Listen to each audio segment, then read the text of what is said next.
everybody! My name is Alexandra, your personal green advisor.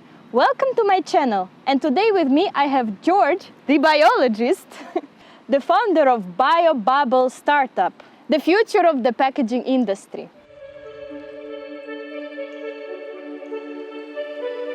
So George, without further ado, tell us, what is it all about? Well, BioBubble basically is the startup which focuses on solving the problem of plastic pollution. Yes, we came up with the material which is biodegradable. Yeah, maybe you can see it now, I can show it. Right? And we want to revolutionize packaging industry by creating something that can compete plastic in the market. So why your idea is sustainable? Which problem would you like to solve? The main problems we want to focus is plastic pollution and carbon emission. As I'm biology major graduate student, so I know how bad bad this problem, and it's like a huge problem nowadays. So we want to do a material which can replace the plastic, be completely biodegradable. In Europe, people annually, one person annually uses 20 kilograms of plastics for packaging. So, and it's only one person. And most of this plastic are just thrown in the landfill. Yes, there is recycling. We love recycling, but it's not still yet effective. A lot of plastics just gonna be thrown on the land. And because of some regulation services problems, it eventually will trap to the ocean, and it will destroy all the flora and fauna there, and just it will affect our precious biodiversity. So with this wonderful material, you are trying to substitute polyester in the packaging, right? Right. So what it is made of? Basically, we use the mycelium of mushrooms. So everyone knows mushrooms that you see in the supermarket. We call it fruit bodies. But what is under mushrooms, the roots of it, it's called mycelium. So we use this mycelium and we put it in different substrates like sawdust here or coffee in this coffee jar. And after the cultivation, we dry it off, and it results in such lightweight material, which is actually cheap as well. Great, and this is compostable and biodegradable and non-plastic. Completely. So how can you use this material? What is the application? Well, basically you can do anything from this material, because it's not necessarily that the shape is rectangular like this. You can do any type of form. Like it could be chandelier, it could be, I don't know, this bench, or your glasses, or I had an idea to maybe make a hat from the mushrooms. The only thing that stops you is your imagination. Wow, that sounds like a very promising product. Can I show this one? Yeah. Can I open it? Yeah. The coffee.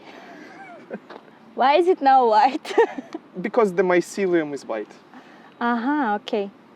And after a certain type of production, you need to stop the reaction, right? Yes. Or how you make sure that the mushroom roots are not growing further? Well, we use sun for this if the material is thick. The other way, we can just put it in the ethanol, like vodka. In the vodka, okay. You can put it in the ethanol, and it will be killed off. Okay. Even though if it's not killed off and there is some type of product with actually living mushrooms, it can be dry but living. But if you throw it on land and it's gonna be wet, the mushroom has unique ability to absorb toxins from soil. So it will actually contribute to the environment. Wow. I am very impressed. Tell me, did you have any fun stories during the experimental procedure? Because I'm sure the final formula came not from the first trial. So how did you come up with this idea? I was that time student in the University of Debrecen. I studied biology. And I was lecturing in Open Science Club there. And one of the organizers, she came to me and said, do you want to be a leader of a team for accelerator program? I didn't know what this accelerator program even means, but I like, action-like projects. So I'm just like, why not? Let's do it. And then we started filling the application, and I learned that I need to come up with the solution for plastic pollution. And I started searching in the internet, and I found these Ukrainian designers which made some furniture from these mushrooms but didn't sell it. It was just like an experiment. And at this point, I immediately got it. That is it. Because I know that mushrooms are cheap to grow, and the substrate is cheap, and it's easy, it's biodegradable. So how much this, for example, piece costs? Less than €0.50. Okay, not bad. So you are substituting it instead of the polyester, for example, in those packages of the TVs, right? Yeah. Or on the fragile objects like wine bottles or anything. Yeah. So how much would 1 cubic meter of such material cost? 1 cubic meter is the production cost gonna be about €50. But how much we want to sell, it will be depend on the initial shape of if it's like just a cubic meter, obviously it's going to be much cheaper, like about €100. But if it's chandelier or I don't know, hat, so it's going to be a bit more expensive because it's harder to make hat. So my next question, did you have any fun stories during the experimental phase? Yes, I want to hear them all. Yes, I do have one funny story. So basically, I was growing this prototype at home, right? So first of all, I boiled the substrate, and it was in flat. It was already smelling like hay and sawdust because I boiled it for like 3 hours. And then I needed a very sterilized space, so no bacteria at all. So I cleaned my room, I took my lab coat on, gloves, face mask, so everything was serious, like in the proper lab. And my flatmate, he ordered pizza, and all the doors was open, so the delivery guy came and he saw me in gloves, face mask, and lab coat with Petri dish with mushrooms, how I'm planting it in the mycelium. So you must have seen shock in his face. It was very hilarious. Yeah, but he didn't say anything. He just left. I was just like, oh, I'm planting mushrooms. It's fine. He was like, these biology students. This was fun. So how do you see the future of BioBubble, and why do you think now is a good time to scale up the development of such materials? Do you see any change in the consumer trends or in the market? Yeah, I believe there is a change right now. We're facing the fourth industrial revolution. The first was we were using coal. The second, we were using electricity. The third one, we started to use AI. And after 2021 heat waves, I think people slowly started to realize that we're doing something wrong with nature, something wrong with environment. And it not was just like one point and everyone understood. It was like, gradual transformation of society, right? And I don't take into consideration my colleagues from university because we're all biologists and we initially cared about the environment. But we all noticed, we've been discussing it, we all noticed that after 2021 heat waves, people started to notice that they need to change something. So, the consumer choice started to change, and I asked a lot of my friends, and they told me that they want to pay extra for the eco-friendly products, and there were some social researches that supports my belief, stating that more than half of the consumers already want to pay extra for eco-friendly packaging.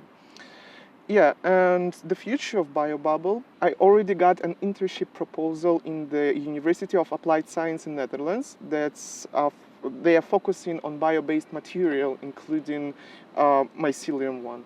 So basically, I want to work with them and develop my idea a bit more, collaborate with them, and maybe in a year or two start a full production. So what would you need to start the production and start the BioBubble and make it a reality in all the European countries? We need an investor. That could be you. Yeah, basically we need an investor. who would give us money so we can start the production facility. Plus, we are still conducting jobs to be done interviews. So we are asking our potential clients if they want to buy our product. And just open the production facility, obtain certificates, find the logistics partners, and we're ready to launch. So who will be the target audience of the product? It's going to be individuals, the customers, or big production sites, or restaurants, or who? Well, it could be businesses like packaging, logistics companies. Also, we're thinking that designers could buy our products if we make chandeliers or some home interior art, so we can publish our product in journals and designers would buy it and use in their projects. And so we're also thinking about developing a packaging for premium cosmetics, right? For example, from coffee, just add like some hydrophobic layer and you can put a cream inside of it. Well, now you're looking at the war actually, because as I was growing this prototype at home, it got infected with mold and some bacteria. So now there is mushroom fighting the mold, if you smell it, right? So you can feel the smell both of the mushroom and the mold. Mushroom is winning right now, which I'm very happy about. So this is the used coffee grains? Yeah, which you can obtain for free from coffee shops. Yeah, so it's free substrate. And sawdust can also be free. Some forestry companies, they can gift it because they And what else can be used apart from the used coffee grains and the sawdust? Any type of agricultural waste like hay, right? Or we can mix sawdust with coffee and it will have different properties. Yeah, and any type of organic waste, maybe some wood chips. So how durable is the material? Can it withstand rain, cold, frost? Yeah, it depends on the type of the product. If we add a hydrophobic layer or some protective layer on it, it will stay much more time. But the product life of this type of material without any layers is like year or two. But obviously we're gonna add some hydrophobic protective layer to not get it damaged because the humidity can cause some problems. But you are not planning to do like this very famous paper cups, which are made from paper, but there is a layer of plastic inside? No. We're gonna use, we pledged to be environmentally friendly and make all of the choices considering the environment. So if we're gonna add some chemical engineered materials, we make sure that it's 100% environmentally friendly. And what can it be? What sort of layer? Well, it can be wax, for example, that is secreted by plants, so it's nature derived. So we can just apply wax on top of our product and great. Protected. How easy it is to break such sort of material? Well, it also will depend on the substrate because coffee is much more dense, so it will be harder to break coffee. Can I touch? Yes. I think it might be a bit wet, but because it's still growing there. Okay. This product, it's more like polyester because we wanted to make the buffer properties, so it reduces the mechanical damage. So it's more easy to break, but it's just like polyester. But the thing is that it's really like a penoplast sort of properties. Yeah, and like it has a lot of like air bubbles inside. So it can be used as a noise cancellation material, sound cancellation, noise cancellation, insulation. Yeah, true. In construction also, one of the plans for the future is maybe to make modular houses from this product. And I personally, in future, want to build a house for me and my family using the mushroom mycelium. But it's gonna disappear in 1-2 years. No, I will make sure it won't. Because, I'm gonna be building my house when I'm gonna be like 40 or like 35. So by that time, I hope I will know the technology, how to build the houses from it. And by this time, I hope people will have the opportunity to follow your idea and do the same.